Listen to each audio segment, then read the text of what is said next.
రామాయణంలో స్త్రీల వస్త్రధారణ.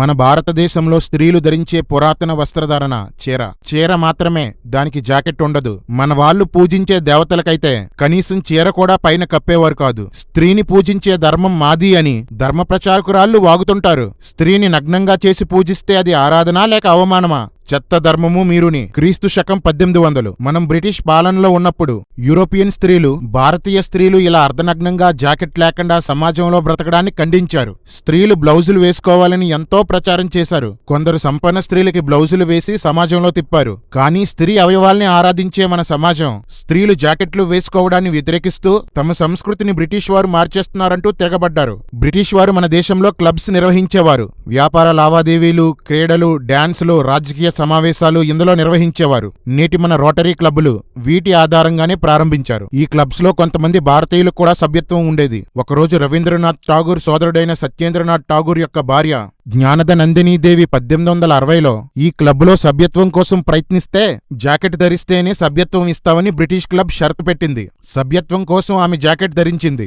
జాకెట్ స్త్రీ యొక్క గౌరవాన్ని పెంచుతుందని ఆమె గ్రహించి అనేక మంది జాకెట్లు ధరించేలా బెంగాల్లో ఒక విప్లవం తీసుకువచ్చింది. అలా 100 సంవత్సరాలకి ఇంచుమించు అన్ని రాష్ట్రాలకి జాకెట్ వేసుకునే కల్చర్ వచ్చింది. ఇప్పటికి కూడా కొన్ని ఏజెన్సీ ప్రాంతాల్లో, పల్లెటూళ్లలో జాకెట్లు వేసుకొని స్త్రీలున్నారు. సో రామాయణం రాసేటప్పటికి జాకెట్లు లేవు కాబట్టి నా రామాయణం సినిమాలో నో బ్లౌజెస్.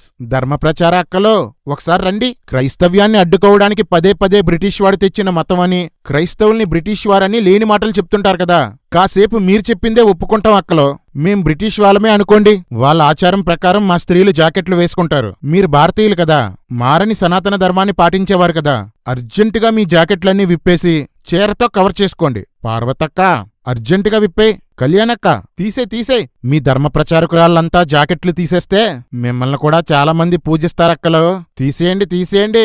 మీ ధర్మానికి రోల్ మోడల్స్ గా ఉండాలి మీరు. శ్రీలచ్చక్క ఒక్కడుగు వెనక్కి వేసి మన పురాతన భారతీయ స్త్రీ గెటప్ వేసావనుకో, ఇప్పటిదాకా కామకర్రిగాడే నిన్ను పూజిస్తున్నాడు. ఇక ముందు మతోన్మాద యూత్, మతం మత్తెక్కిన గుడ్డోళ్ళంతా నీకు భక్తులైపోతారు. ఏమంటారక్కలో? సనాతనమని అనడమేనా? ఆచరించరా? ఆ బ్రిటిష్ వాడు బలవంతంగా మీకు జాకెట్లు వేశాడు. వాడి మాట మీరు వినడమేటక్క, పీకి పారెండహే. రామాయణాన్ని అబద్ధం అంటున్న రామాయణంలో 24,000 శ్లోకాలు, 500 సర్గాలు ఉన్నాయని రామాయణం చెప్తుంది. దీన్నే సొల్లుబాపనోళ్ళంతా నమ్ముతుంటారు. కానీ రామాయణం మొత్తం ప్రక్షిప్తాలు, సర్గాలు కలిపి 651 శ్లోకాలు, 23,730. రామాయణం చెప్పుకున్న సర్గాల కంటే రామాయణంలో 151 సర్గాలు ఎక్కువున్నాయి. రామాయణం చెప్పుకున్న శ్లోకాల కంటే రామాయణంలో 270 శ్లోకాలు తక్కువ ఉన్నాయి. రే పిచ్చి కుక్కలు, సొల్లుబాబులు, ఈ 150 సర్గలు ఎవడ కలిపాడు? 270 శ్లోకాలు ఎవడెత్తుకుపోయాడు? మీ రామాయణం చెప్పుకున్న లెక్కలకు కూడా మీ రామాయణం సరిపోలేదేంట్రా?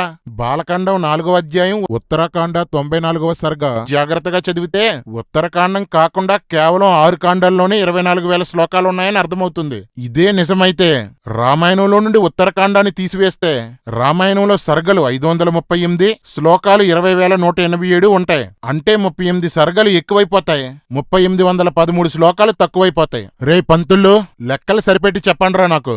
మా బైబిల్ మీద మీరు అడిగిన ప్రతి ప్రశ్నకి సమాధానం చెప్తున్నాం.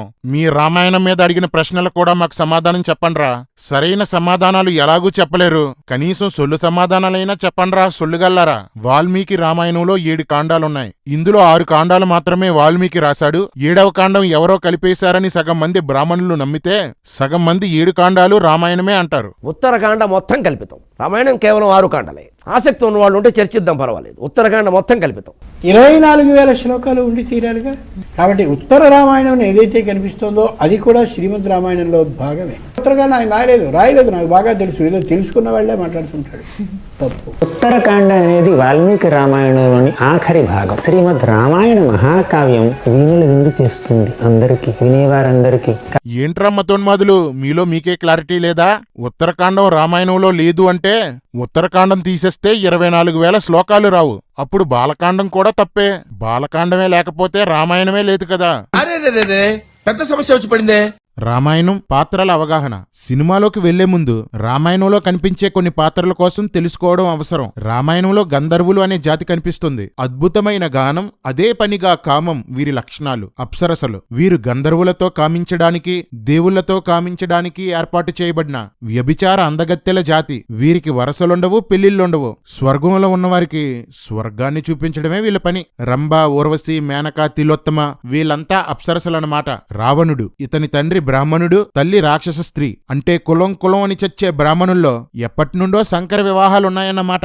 ఈ రావణుడు వేల సంవత్సరాలు తపస్సు చేసి మానవులు, జంతువులు తప్ప ఇంకెవ్వరూ ఇతన్ని చంపలేరు అనే వరాన్ని పొందాడు. ఇతనికి 10 తలలు, 20 చేతులు ఉంటాయి. ఎన్నో వరాలతో పాటు ఒక శాపం కూడా ఇతనికి ఉంది. ఒకరోజు రంభ అందంగా ముస్తాబయి కుబేరుడు కొడుకైన నలకువరుణ్ణి ఆనందంలో ముంచెత్తడానికి వెళ్తుంటుంది. అంటే ఆ రోజు ఆమెను కుబేరుడు కొడుకు బుక్ చేసుకున్నాడన్నమాట. అలా వెళ్తున్న రంభను రావణుడు చూసి, అప్పుడు రంభ, నేను నలకవరుడు భార్యను, నువ్వు నన్ను ఆశించడం తప్పు అంటుంది. అప్పుడు రావణుడు, అప్సరసులకు పెళ్లిళ్ళుండవని నాకు తెలుసులే అని రంభను తీసుకెళ్లి రాయి మీద రేపు చేసేస్తాడు. పాపం హట్టైన నలకవరుడు ఇక మీదట ఏ స్త్రీనైనా బలవంతంగా అనుభవిస్తే నీ తలలు పగిలి చస్తావని రావణుణ్ణి శపిస్తాడు. ఓ రంభ, ఏమత్తా మామ రావణాసుడు గుర్తున్నాడా? చాలే ఊరుకో. ఓయ్ ఓయ్ ఓయ్ ఓయ్ ఓయ్ ఓయ్ అత్త ఇంకా రావణాసుడి దెబ్బ మర్చిపోలేదు. ఇంద్రుడు, ఇతను దేవతల రాజు. ఎవరన్నా గొప్పగా తపస్సులు చేసినా, అశ్వమేధ యాగాలు చేసినా వాళ్ళు గాని దేవతలకు రాజైపోతారేమోనని అప్సరసలను పంపి వాళ్లతో పడుకోబెట్టి తపస్సులు ఆపడం, యజ్ఞ పశువుల్ని దొంగిలించడం చేస్తుంటాడు. అంటే ఇంద్రుడు అమ్మాయిల బ్రోకరు, దొంగ. దాంతోపాటు భూమి మీద ఏ అందగత్తె కనిపించినా ఆమె భర్తలా మారువేషంలో వెళ్లి ఫసక్కనమాట. ఏ మిస్టర్ దేవేంద్ర, నీలాగా దొంగచాటుగా కొంపల్లో దొరకటం, గోడలు దాటం నాకు అలవాట్లేదు. ఏమన్నావు? నేను గోడలు దూకానా? ఏ అబద్ధమా? అలనాడు గౌతముని భార్య అహల్యను ఏం చేశాం? ఆమె భర్త రూపంలో ఆశ్రమంలో ప్రవేశించి ఆమె మానభంగం చేయలే? నీలాంటి స్త్రీలోలునికి, కామాంధునికి ఈ స్వర్గాధిపత్యమా? ఛ! సిగ్గుచేటు. ఆ కుర్చీ ఎవడు ఆక్రమిస్తాడోనని నీకు భయం, అధికార వ్యామోహం.